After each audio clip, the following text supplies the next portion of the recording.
You stand inside a Union field hospital in the summer of 1862. The air is thick with the stench of sweat, excrement, and blood, but above all, the sour sweet odor of fever. Cots are lined wall to wall, men pressed shoulder to shoulder, their bodies glistening under candlelight. Some moan quietly, delirious from the heat that will not break. Others stare at you with sunken eyes, their lips cracked, their tongues coated white. Flies land freely on their faces. Their hands twitch at invisible shapes.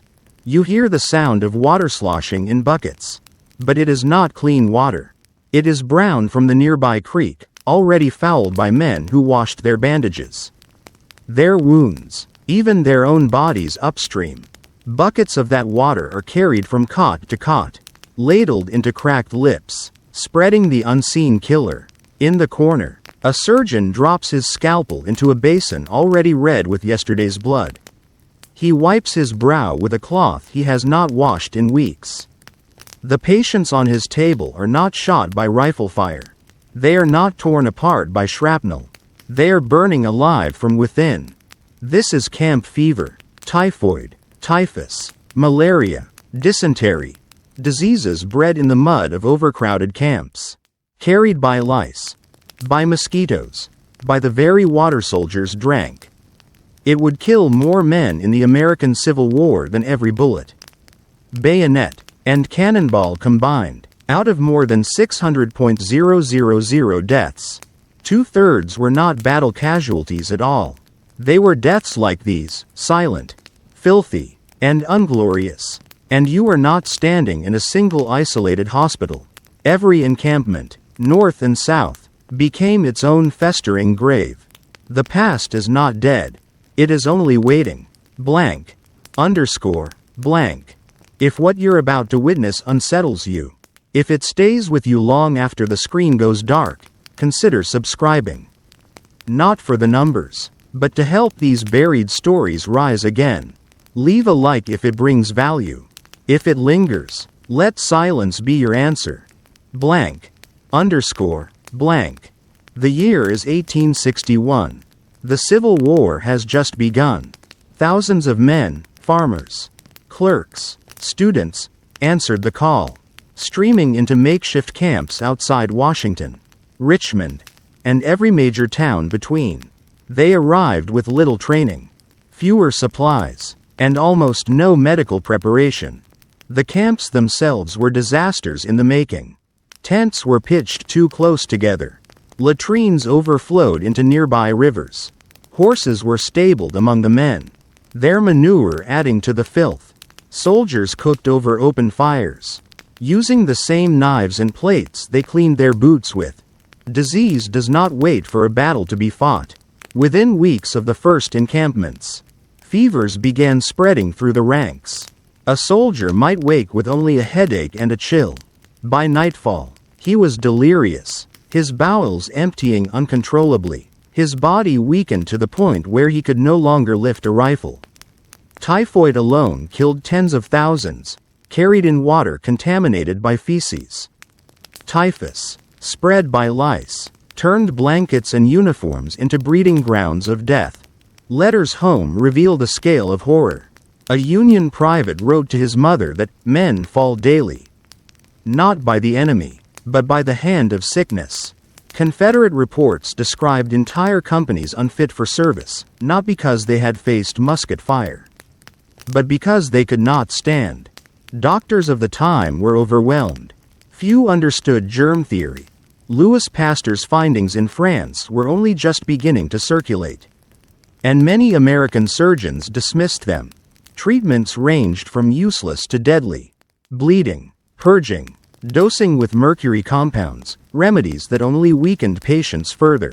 And so, as armies marched toward Bull Run, Antietam, Gettysburg, and Shiloh, invisible armies of microbes marched alongside them.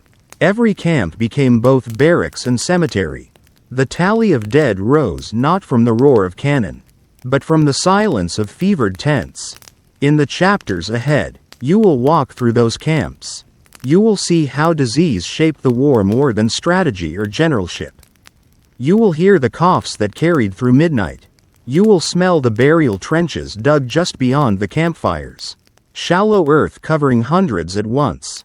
You will witness how men learned to fear the stagnant puddle more than the enemy's rifle. What killed more than bullets in the American Civil War was not the fury of battle. It was the quiet, patient work of disease. You are there at the beginning, when the war is still young, and optimism still flows through the veins of boys who barely shaved before donning their uniforms. It is the spring of 1861, and the fields outside Washington, D.C., Richmond, and Nashville are transformed into seas of white canvas tents.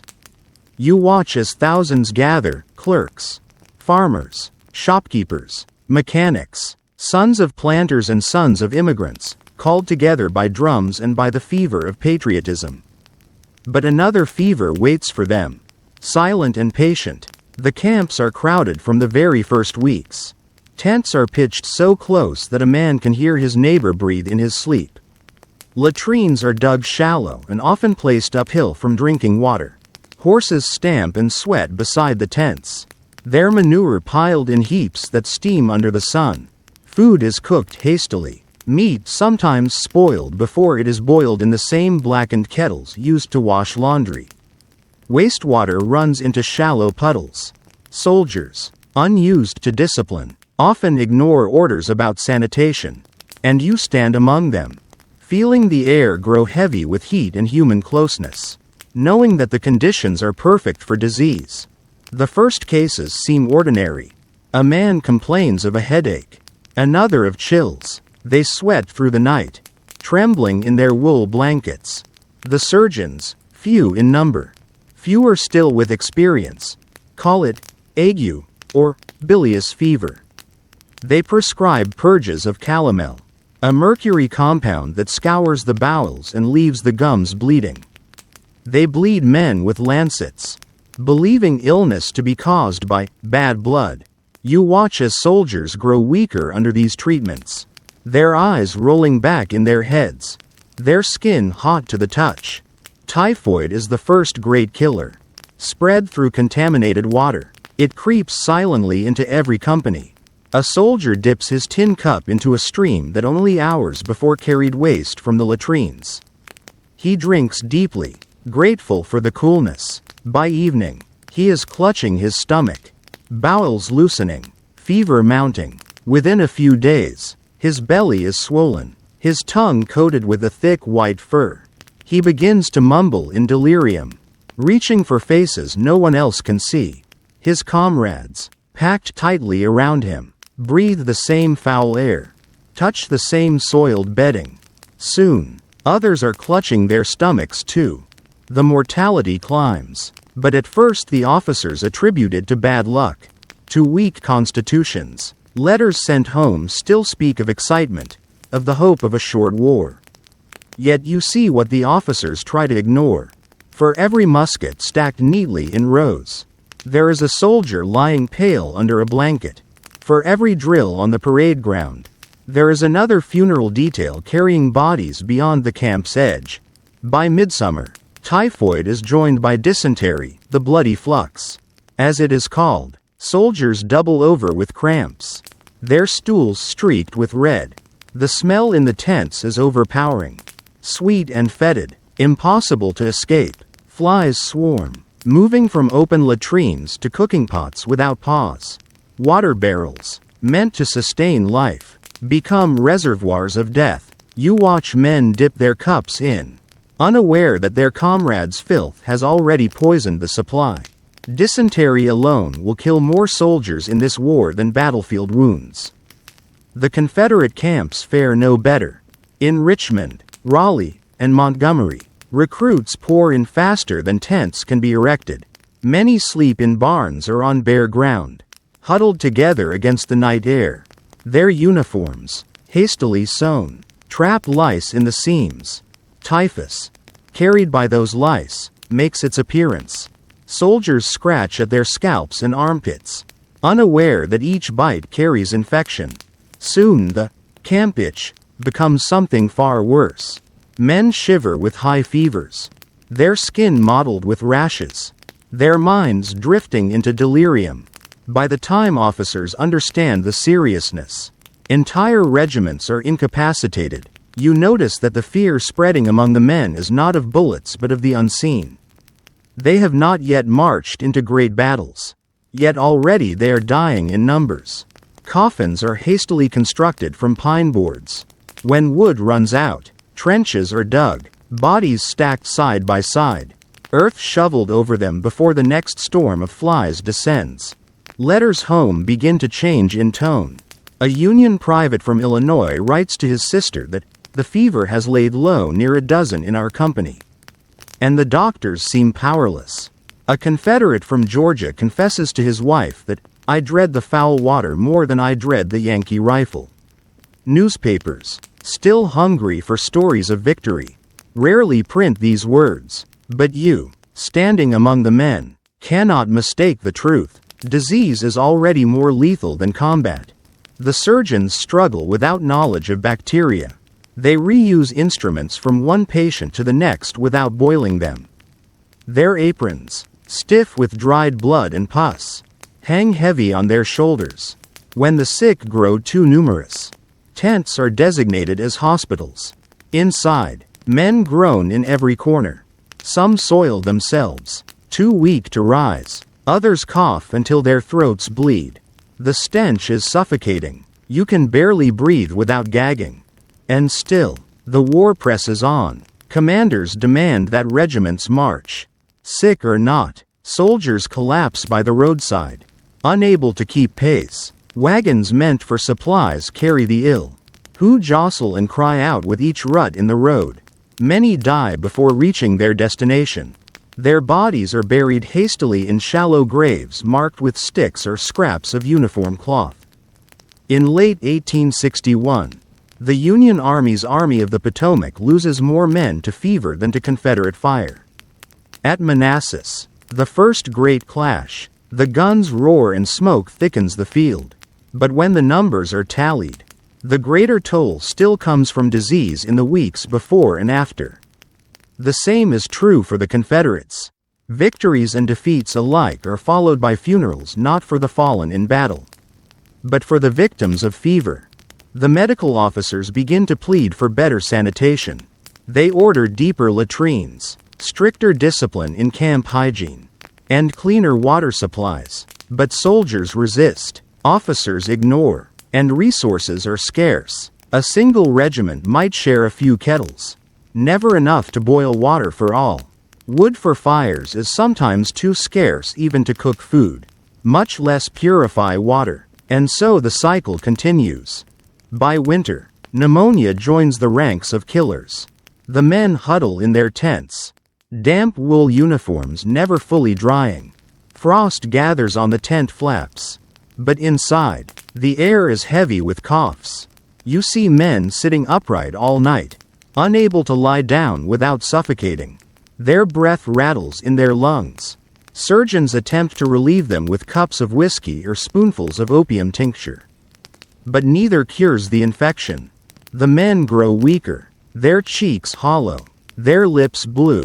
And yet, amid all this suffering, battles remain the measure of glory. Newspapers write of generals maneuvering armies, of charges and retreats. The public imagines that the death toll reflects the clash of muskets and cannon. They do not see what you see, the endless rows of men shivering under blankets, the pits filled with bodies, the hospitals where fever is a more reliable executioner than any rifle. By the end of the war's first full year, disease has already claimed tens of thousands. Some regiments, once 1,000 strong, now count only a few hundred fit for duty. Families receive letters not of gallant death on the field, but of sons taken by fever. Mothers bury sons without bodies, receiving only word of their decline. Wives keep black crape on their doors, not knowing whether their husbands died of typhoid in a northern hospital or of dysentery in a southern camp. The first scratch of fever is no scratch at all. It is a fire that sweeps silently, consuming the armies before they even meet on the battlefield. You, as witness, Understand what the soldiers themselves are beginning to realize. The Civil War will be remembered for its battles, but it will be decided in the shadow of disease. You are standing in a small town in Pennsylvania in the summer of 1863. Gettysburg has ended. The smoke has lifted. But what remains is not silence. It is the weight of thousands of bodies strewn across fields, barns, and farmhouses. Civilians walk in shock through orchards where the fruit is trampled into mud mixed with blood. The air is dense with the odor of decay. Horses rot in the sun, bellies swollen, legs stiff. Soldiers' corpses lie in shallow pits, half buried, arms still outstretched as if reaching for water. You are handed a task: to ring the church bell for the dead. Every toll marks another burial, another name added to lists that grow longer by the hour. But the bell rings almost without pause, its mournful sound carrying across the valley. Soon, the rhythm becomes unbearable. Too many dead, too few living to mourn them. In camps beyond the battlefield, disease once again spreads faster than gunfire. The survivors march back to their tents, weakened by exhaustion, their wounds untreated, their food spoiled. Flies swarm over bandages black with pus. Water supplies are contaminated with the runoff of burial trenches. Dysentery and typhoid sweep through the camps, felling men who only days earlier survived the storm of battle. You ring the bell for them too, though no one can keep count. The bell is heavy in your hands, its rope rough against your palms. Each time you pull, its voice booms through the emptying streets. Families gather in doorways, some clutching telegrams with news of sons gone, others waiting for word that will never come. Children watch in silence, eyes too wide for their age. The bell does not distinguish between north and south, between soldier and civilian. Its sound is the same for all. You walk through a field hospital near Gettysburg. The building is a barn, its rafters echoing with groans. Rows of men lie on straw, their faces pale, their eyes clouded. Surgeons move from one to the next, sawing, stitching, wiping their hands on the same aprons. Buckets overflow with bloody bandages. Rats scurry underfoot, gnawing at discarded scraps of flesh. Amid the moans, you hear the wet rattle of lungs filling with fluid. Pneumonia has set in. Surgeons can do little but watch men suffocate slowly.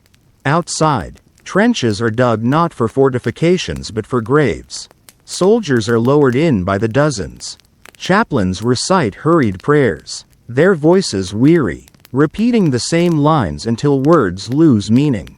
You see men too sick to stand helping to shovel dirt, coughing into their hands, collapsing from fever. The ground becomes a patchwork of mounds, grass torn away, earth stained with death. The ringing of bells is not confined to Gettysburg. Across the nation, bells toll in towns emptied of young men. In New England villages, church bells ring so often that people begin to dread their sound. In southern hamlets, bells call not to worship but to mourn, echoing over ruined fields where crops rot unattended. The bell becomes the voice of a nation swallowed by grief. By 1864, the Union presses deeper into Confederate territory, but armies on both sides are shadows of themselves, hollowed out by disease. You march with Sherman's men through Georgia. The heat is suffocating, mosquitoes rising in swarms from stagnant swamps. Malaria ravages the ranks. Soldiers march with trembling legs, sweat soaking their uniforms. When night falls, many collapse, shivering violently under the stars, their teeth rattling against tin cups. Some never rise again. The next morning, wagons collect their bodies, wheels creaking as they carry the dead to shallow graves. In Andersonville, the Confederate prison camp in Georgia, you see the darkest vision of all. Tens of thousands of Union prisoners are crammed behind wooden stockades. They drink from a single stream fouled by their own waste. Dysentery and scurvy consume them. Skeletons wrapped in rags stagger in the mud, eyes hollow, mouths open in silent pleas. More than 13,000 will die here. Most from disease. Their bodies stacked in rows before being buried in long trenches. The bell of Andersonville is not made of iron. It is the sound of flies buzzing, of men groaning, of silence after a last breath. Back in northern hospitals, rows of cots stretch endlessly. The U.S. Sanitary Commission urges reforms, cleaner water, ventilated tents, proper burial practices. But the sheer number of sick overwhelms all efforts. Nurses work tirelessly, many of them women who left safe homes to serve. They wash bodies, spoon broth into cracked lips, wipe brows with cloths. Some catch fevers themselves and are buried among the soldiers they tried to save. Their sacrifice is rarely recorded, but you see it with your own eyes. In Richmond, the Confederate capital, hospitals overflow. Civilians hear the endless toll of bells as wagons carry the dead through the streets. Bread riots break out, hunger compounds the sickness. Mothers cradle children burning with fever. Fathers return from the front only to find homes already emptied by disease. The city itself becomes one vast silent house, its bells tolling until the sound feels like part of the air. By 1865, the war nears its end. Sherman marches to the sea.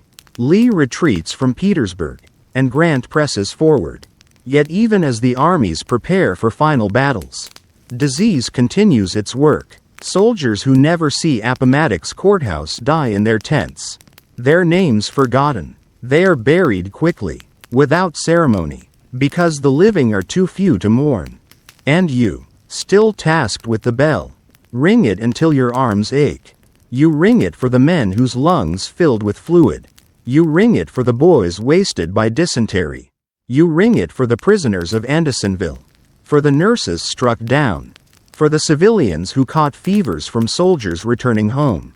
You ring it until the sound itself becomes hollow, until there are no longer crowds to hear it. When peace finally comes, the bells change their tone.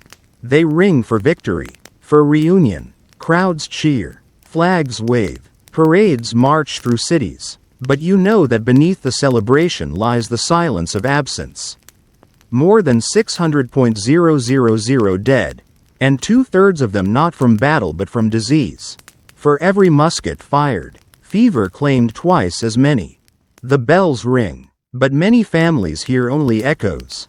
They listen and realize no footsteps will follow through their doors. The house remains silent. The war is over, yet fever's harvest endures in the empty places at tables, in the black veils of widows, in the orphans who wander farmyards alone. You ring the last bell in a small cemetery outside Washington. Rows of headstones stretch before you, names etched in stone, many marked only as unknown. The sound carries through the air, across the fields where soldiers once drilled, across the rivers where they once drank poisoned water. There is no one left to answer. The bell fades into silence. And in that silence, you finally understand. The American Civil War was not only a conflict of muskets and cannons, of generals and strategies. It was a war of fever, of disease, of invisible enemies more relentless than any army. The last bell tolls not for victory, but for remembrance. The war is finished, yet the graves remain. You walk through them slowly, boots pressing into the soft earth that covers men who never saw the surrender. Their names are carved into stone when known, but for many, only numbers or the word, unknown, stand in place of memory.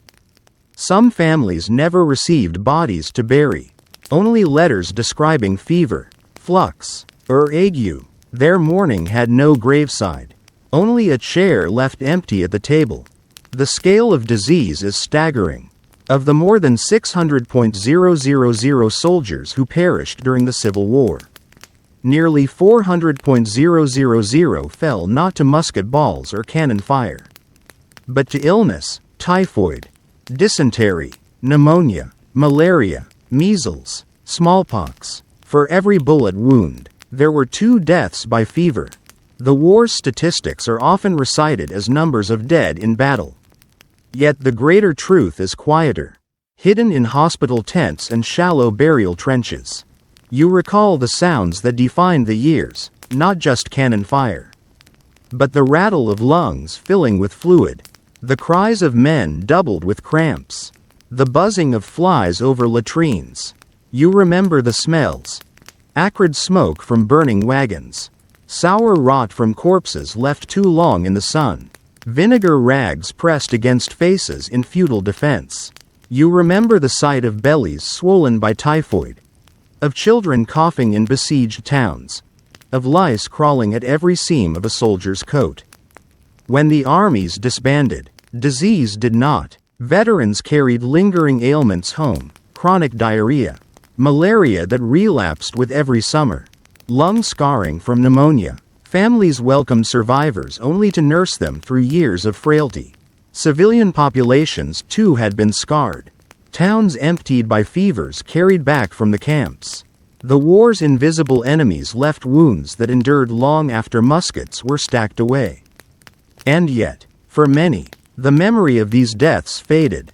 History books celebrate the great battles: Gettysburg, Antietam, Shiloh, moments of gunfire and maneuver. But they rarely linger on the camps, the hospitals, the trenches of the unburied. Disease is too silent, too shameful, too ordinary to be recited in heroic verse. The dead of fever are remembered less than the dead of battle, though they were the greater number. You walk through a camp after midnight, and the noise of battle is far away. No cannons thunder, no muskets crack, yet the night is filled with sound: hoarse coughs, muted groans, the rustle of restless bodies in fever. The fires burn low, their smoke curling upward, heavy with the scent of wet wool and human waste. A thin drizzle falls, soaking the ground, turning the walkways into slick mud. The air is chill, but inside the tents, heat suffocates. Men lie shoulder to shoulder, sweat beading on their foreheads, their bodies twitching with fever dreams. You pause at one tent where silence is broken by a single voice. A soldier whispers prayers, words slurred, repeating the same phrases until his throat goes raw. He clutches a letter in his hand, its ink smudged by sweat. When dawn comes, he will not live to finish it. The letter will be sent home with a surgeon's note, telling his family he died peacefully, though you know it was not peace but fever that consumed him. The camp is a house of the dying. Every regiment has its own hospital tent, though nothing inside resembles healing. Straw mats are soaked with urine and blood. The stench overwhelms you, crawling into your lungs. Surgeons step carefully among the bodies, lanterns casting long shadows on the canvas walls. They murmur instructions, their faces drawn with exhaustion. Some men call out for water, others for mothers who will never come. Most are beyond words, lips cracked, eyes glazed. You look at one corner and see a boy no older than 16. His cheeks are sunken, his breaths shallow. Around him, older men lie stiff, already dead. He is the last in his row still breathing. A surgeon pulls the blanket over the others, but leaves the boy uncovered. He knows the effort is wasted. The boy will join them by morning. Letters written during these years describe such scenes with blunt despair. A Union soldier in Virginia wrote, "In my tent lie 7. And 3 are corpses before the night is done." A Confederate from Tennessee noted, "I awoke and found myself alone. The others had perished in the dark." You read these words in your mind as you stand among the rows of cots, watching silence claim tent after tent. Disease does not strike evenly. Sometimes, an entire family within a regiment is extinguished. Brothers enlist together, share the same blankets, drink from the same canteen. When fever enters, it takes them all. You see 3 brothers from Ohio, their faces so alike you could mistake them for reflections. One coughs weakly, the second writhes with stomach cramps, the third lies already still. Their parents will receive news not of sons lost heroically in battle, but of a household destroyed by dysentery.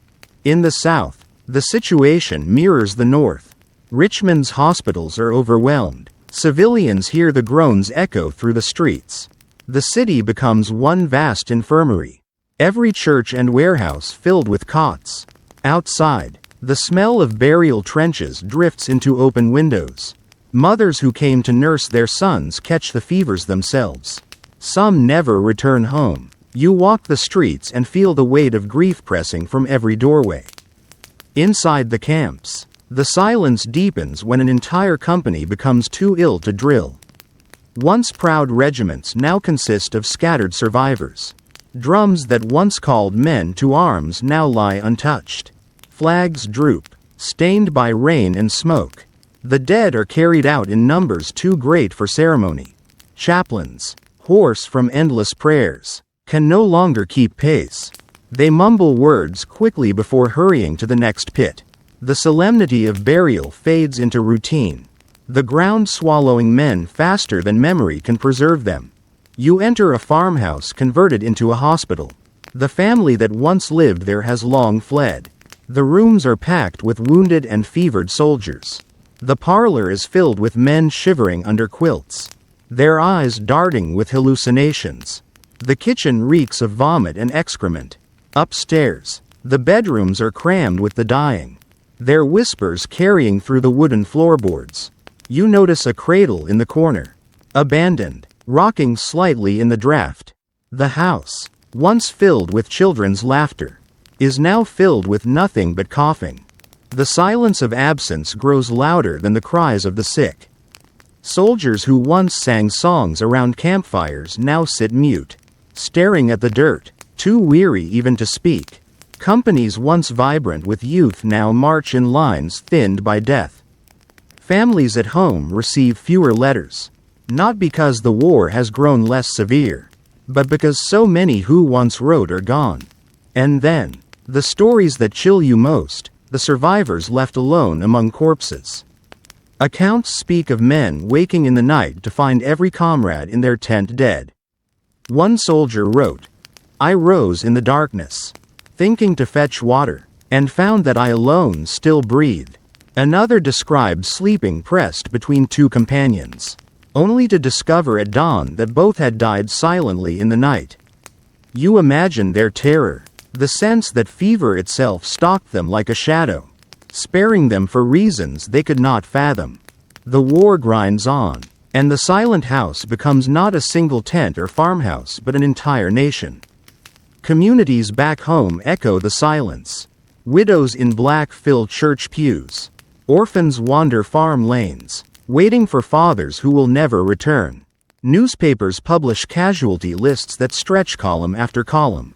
But behind every number is a silent house, emptied by disease. Medical men begin to take notice.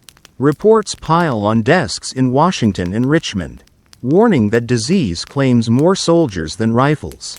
Committees investigate, urging reforms, cleaner camps, stricter discipline, boiling water, ventilation. But the war consumes resources faster than reforms can be made. Generals need bodies for the front lines, not sickbeds. And so the cycle continues.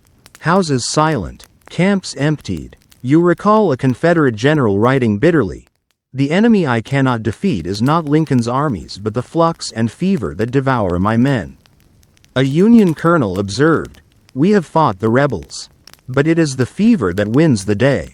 In these words, you hear the truth that battlefields only echo.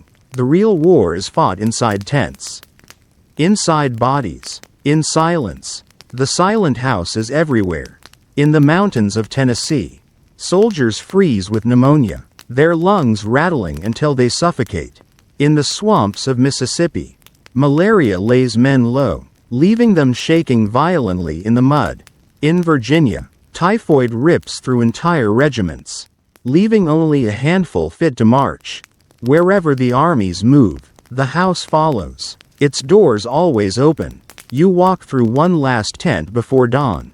The lantern flickers, casting pale light. Half the cots are occupied by the dead, their faces waxen, their mouths open as if still gasping. The others groan faintly, breath rattling. You know that by tomorrow, most will join the silence. A lone chaplain kneels, whispering prayers to men too far gone to hear. His voice fades into the stillness. One more fragile sound inside the great silent house of war. And as dawn breaks, the camp stirs weakly. Survivors rise, coughing, staggering to fetch water already fouled. Drums sound half-heartedly, calling men too sick to respond. The living continue on, stepping carefully around shallow graves at the camp's edge.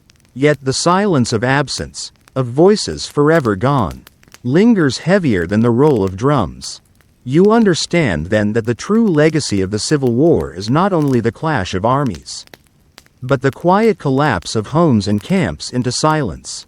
More than bullets, more than cannon fire, it is fever that empties the house of life. You are standing on a dirt road outside Richmond in the summer of 1862. The heat is oppressive, pressing down like a wet blanket. Ahead of you, a wagon creaks slowly forward.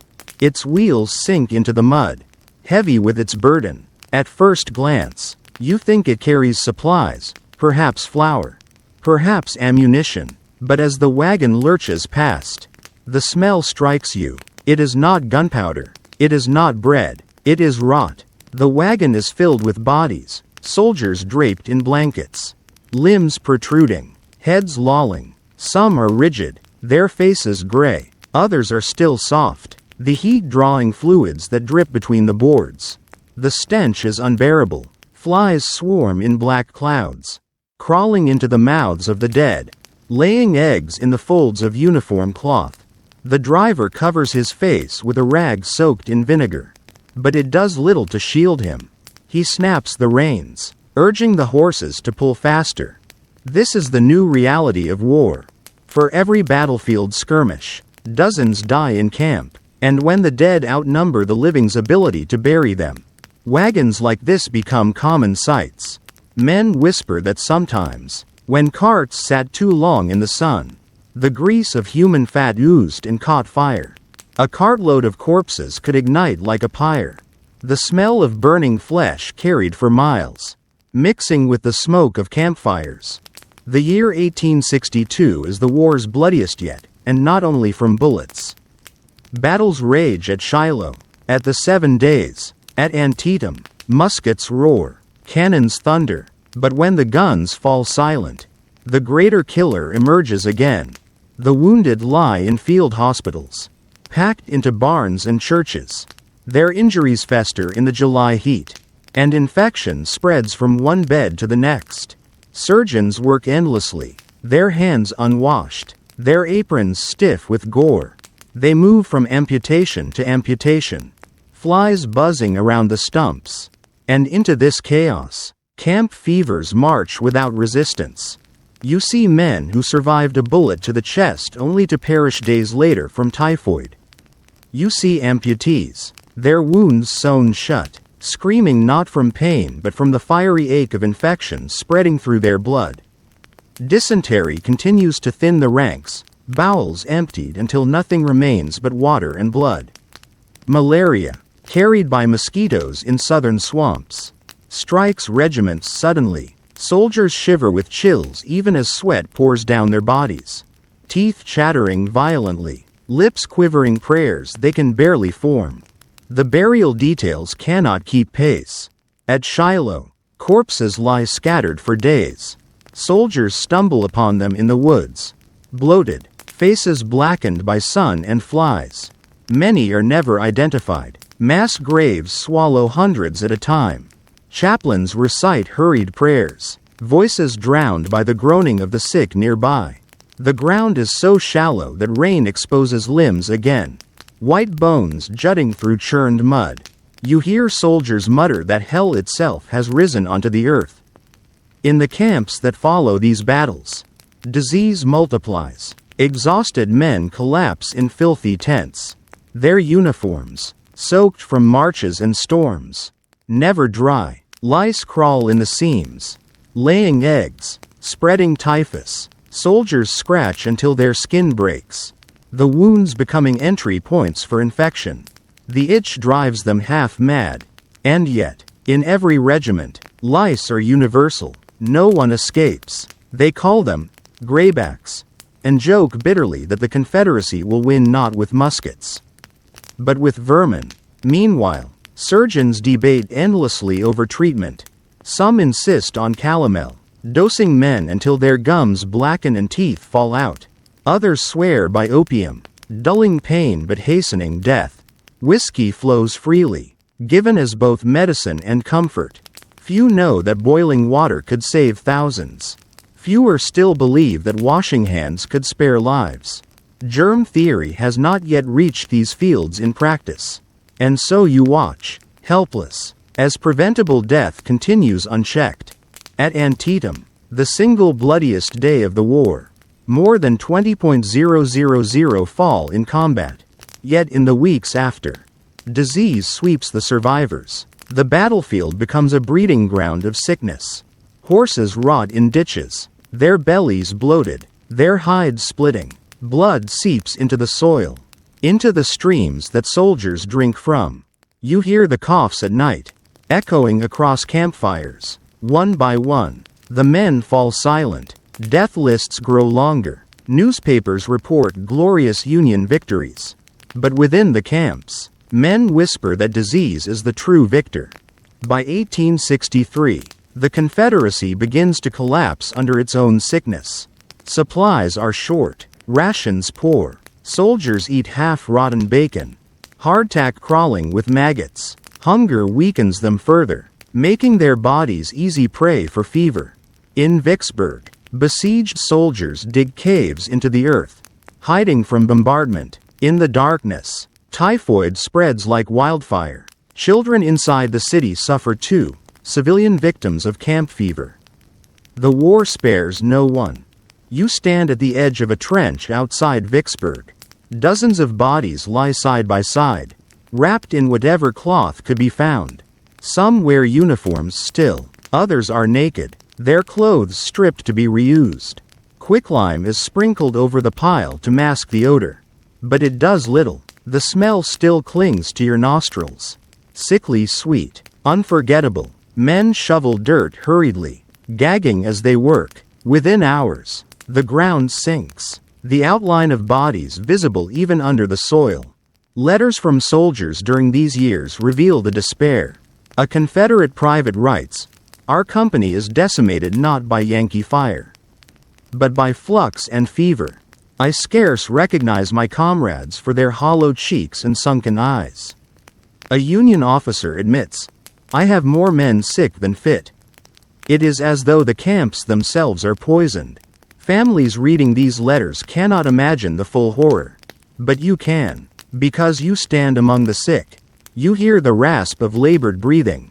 You see the sweat-drenched blankets. You smell the mingling of blood, excrement, and decay. The carts continue to roll, day after day, carrying the dead to burial pits. Horses strain under the weight.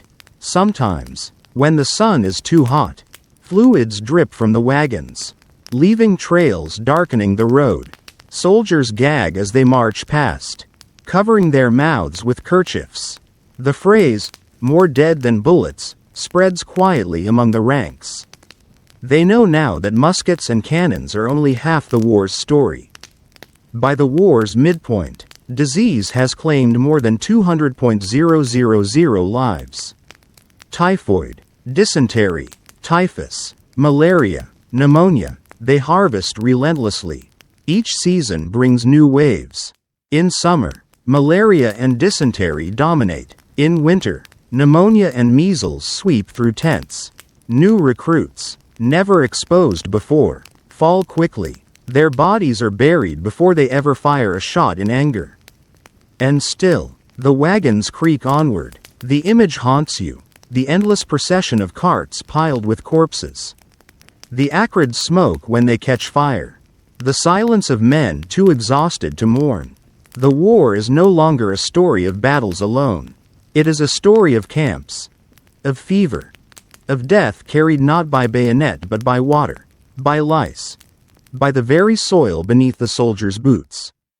You realize that history will remember Gettysburg, Shiloh, Antietam, But it will forget the camps. It will forget the thousands who wasted away unseen. Their lives consumed by fever. You see them now. You remember them. You walk past a headstone. Its inscription nearly lost to moss. Died of disease. 1863. Nothing more is written. No mention of his regiment, his battles, his service. Just disease. He represents hundreds of thousands. His silence is the silence of a war that consumed men not in moments of glory, but in weeks of wasting. There is a lesson here. War is often remembered for its violence, its leaders, its strategies, but the true story cannot be told without the voices of the sick, the stench of the camps, the tolling of the last bell when no one remained to hear it. Disease is as much a weapon of history as cannon or musket. And its victims are as much soldiers of the war as those who fell in charge or retreat. You stand still, looking over rows of graves, and realize that the American Civil War was fought not on one battlefield, but on two. The first was of armies clashing in smoke and fire. The second was of fevers burning unseen, armies of microbes marching through water, air, and blood. It was this second battlefield that claimed the greater harvest. The past does not disappear. It lingers in the quiet places, the empty tents, the shallow graves, the bells that toll in memory.